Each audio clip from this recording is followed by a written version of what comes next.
नमस्ते, कैसे हैं आप सब लोग। सेल्फ लव से इन्होंने अपने पार्टनर के बिहेवियर को ही बदल दिया। सेल्फ लव से इनके पार्टनर इनकी तरफ इतनी तेजी से अट्रैक्ट हो गए। मजा आ जाएगा सक्सेस स्टोरी सुनकर के। हाय हाय, सेल्फ लव सुनते हैं तो मजा ही आ जाता है, नहीं? हाँ जी। तो कहाँ गई? हम्म, हाँ जी। तो ऊपर ही लिख दिया है इन्होंने, I don't want to share my name. तो प्लीज, जब आप सक्सेस स्टोरी शेयर करेंगे, मेरा नाम नहीं शेयर करेंगे तो आप मेरी सक्सेस स्टोरी शेयर करना, नहीं तो आप पढ़ लेना। मुझे शेयर करने का वैसे मन है सबके साथ, हम सबके साथ ही आपकी सक्सेस स्टोरी शेयर करेंगे ताकि बहुत सारे लोग इस चीज से कुछ सीख सकें। मैं बहुत ज़्यादा ही ऐसे रिलेशन में रही हूँ कि मेरे पार्टनर ने कभी भी मुझे समय नहीं दिया। शुरू में ही कुछ टाइम तक वो मुझे टाइम देते, लेकिन उसके बाद धीरे-धीरे करके उन्होंने मुझे टाइम देना पूरी तरह से कम कर दिया। वो हमेशा ही अपने काम में बिज़ी रहते, अपने दोस्तों के साथ बिज़ी रहते और कभी भी शादी के लिए भी कमिटमेंट नहीं देते थे। हमेशा वो यही बोलते कि वो बिज़ी हैं, वो बिज़ी हैं। मैं उनको ये भी कहती कि कोई इतना भी बिज़ी नहीं होता, आप मेरे लिए 5 मिनट, 10 मिनट का टाइम तो निकाल सकते हो। तो इतनी सी बात पर हमारी बहुत सारी लड़ाई हो जाती थी।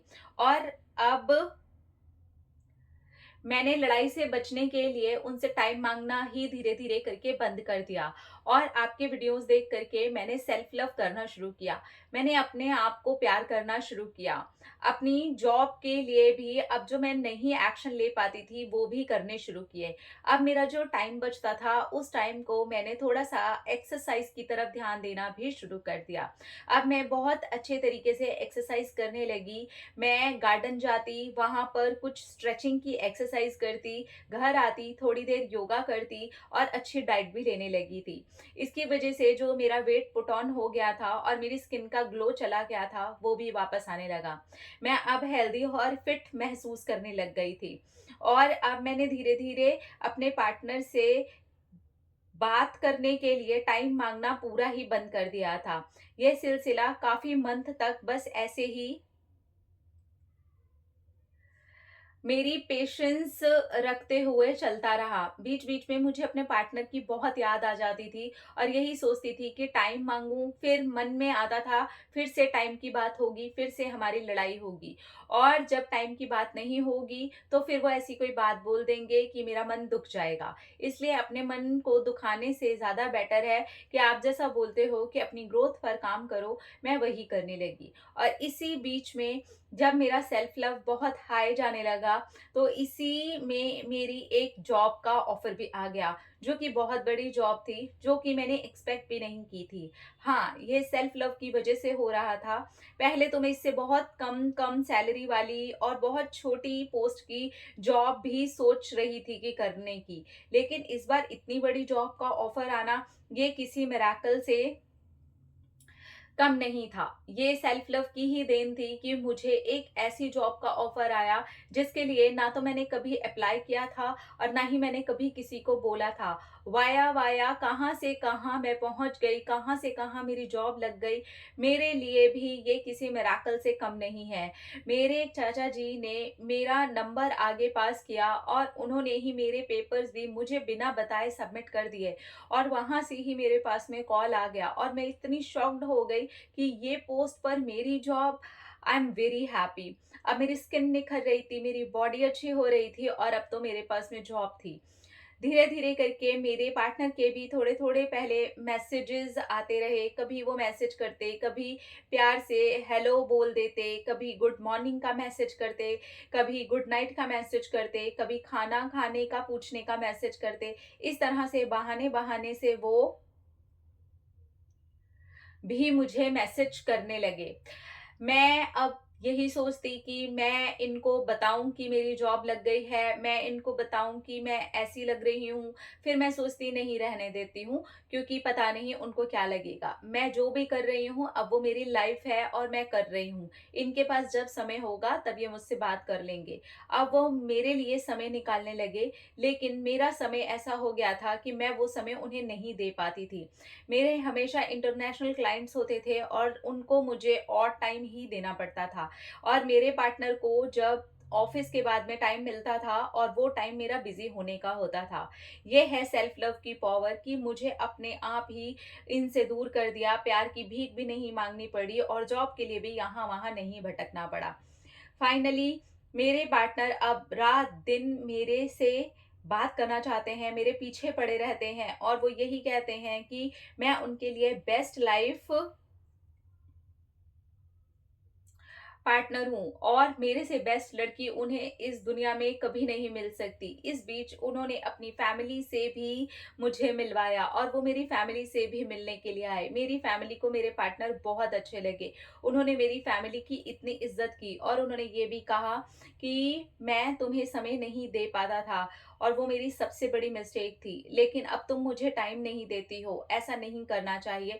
तो मैंने उन्हें सब कुछ बताया कि देखिए ऐसी-ऐसी बात है। आपका समय माँगते-माँगते मैं थक गई थी, हमारी लड़ाइयों से मैं थक गई थी, इसलिए मैंने अपनी ग्रोथ पर ध्यान दिया और आज मैं यहाँ हूँ। और उनको भी ये पता चल गया कि मैं जहाँ जॉब कर रही हूँ, वो उनसे भी बहुत ऊपर की पोस्ट है। वो एकदम से हैरान रह गए और उन्होंने मुझे कहा कि I am so proud of you. सच में उन्हें मुझ पर प्राउड हुआ और अब मुझे समय माँगने की ज़रूरत नहीं पड़ती। मेरे पास समय ही नहीं है उनको भी देने के लिए और वो ये बात समझते हैं। वो मुझे अंडरस्टैंड करते हैं और वो यही बोलते हैं, बस ऐसे ही तुम भी मुझे कभी-कभी अंडरस्टैंड कर लिया करो। I am really very sorry मैं तुम्हें टाइम नहीं दे पाया। अब मैं कभी भी अपने पार्टनर को कॉल नहीं करती, वही करते हैं। अगर मेरे पास टाइम होता है मैं ज़रूर उठा लेती हूँ, मेरे पास जब समय नहीं होता है तो वो मुझे मैसेज ड्रॉप कर देते हैं, मेरे पास जब भी समय होता है मैं उनके मैसेज का जवाब दे देती हूँ। ये भीख माँगने से सिलसिला शुरू हुआ था और आज बदल कर के यहाँ तक आ गया कि अब मैं कभी भी कुछ भी अपनी तरफ से एक्शन नहीं लेती, मेरे लिए यूनिवर्स खुद मेरे पार्टनर से एक्शन करवा देते हैं। Thank you, thank you, thank you so much Shambhavi दी मेरे लाइफ में आने के लिए और मेरी लाइफ को इतना अच्छा और स्मूथ बनाने के लिए। मेरी जॉब, मेरा शरीर, मेरी स्किन, मेरा पार्टनर सब कुछ ठीक हो गया, जैसे कि मैं एक ड्रीम लाइफ जी रही हूँ। Thank you. Dream life, dream life आप भी जी सकते हैं ड्रीम लाइफ। अपने आप की थोड़ी इज्जत कीजिए, अपनी ग्रोथ पर ध्यान दीजिए। जब भी मैं ये बोलती हूँ ज़्यादातर प्रेमी प्रेमिकाओं को स्पेशली समझ में नहीं आता है कि मैं आपकी ग्रोथ की बात क्यों करती हूँ। आपकी ग्रोथ होगी, आपके पास उतना समय नहीं होगा, आप उन चीज़ों में अपना समय नहीं लगाएँगे। आप अगर अपने ऊपर, अपने करियर के ऊपर, अपनी ग्रोथ के ऊपर, पैसा कमाने के ऊपर, अपनी चीज़ों को बनाने के ऊपर, अपनी बॉडी बनाने के ऊपर, अपनी स्किन के ऊपर, अपने बालों के ऊपर, अपने माइंड के ऊपर, इन सारी चीज़ों पर अगर ध्यान देंगे, अपने काम के ऊपर अगर ध्यान देंगे, ट्रस्ट मी आपके पास इतना समय ही नहीं निकलेगा कि आप रात दिन अपने फ़ोन लेकर के बैठे रहें कि ऑल द टाइम बस किसी का मैसेज आ जाए, कॉल आ जाए। ठीक है, कभी-कभार वो थॉट्स आते हैं, ठीक है, हम इंसान हैं, हम रोबोट नहीं हैं, तो हम रोबोट की तरीके से बिहेव भी नहीं कर सकते। लेकिन इतना समझना पड़ेगा अगर हम इंसान हैं, तो वो जो इमोशंस हैं, उनको भी सही तरीके से, सही ट्रैक पर चलाना ज़रूरी है। वही इमोशंस अगर हमारे दुश्मन बन जाएँगे, तो हमारे लिए ही वो नुकसानदेह है। तो हम लोगों को केयरफुल होकर के यहाँ पर ये सोचने की ज़रूरत है कि हमें किस तरीके से, किस दिशा में अपने आप को चलाना है। इनकी ग्रोथ हर एरिया में हो गई। जो पार्टनर इग्नोर करता था, आज वही पार्टनर सामने से समय लेता है, बात करता है, टाइम लेता है। समझ रहे हैं आप? तो ये चीज़ें ऐसे वर्क करती हैं।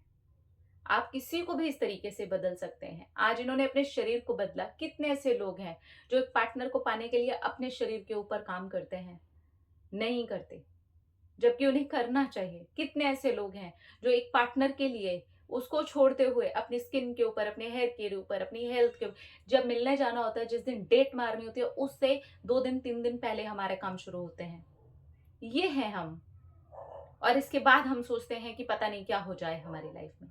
आई थिंक हमें आज से, अभी से, इसी वक्त से अपनी लगाम अपने हाथ में ले लेनी चाहिए। इसके बाद ज़िंदगी ज़रूर बदलेगी। अपना रखिए ख्याल, अपने आप से कीजिए ढेर सारा प्यार ताकि अट्रैक्ट करे ढेर सारा प्यार। Love you all.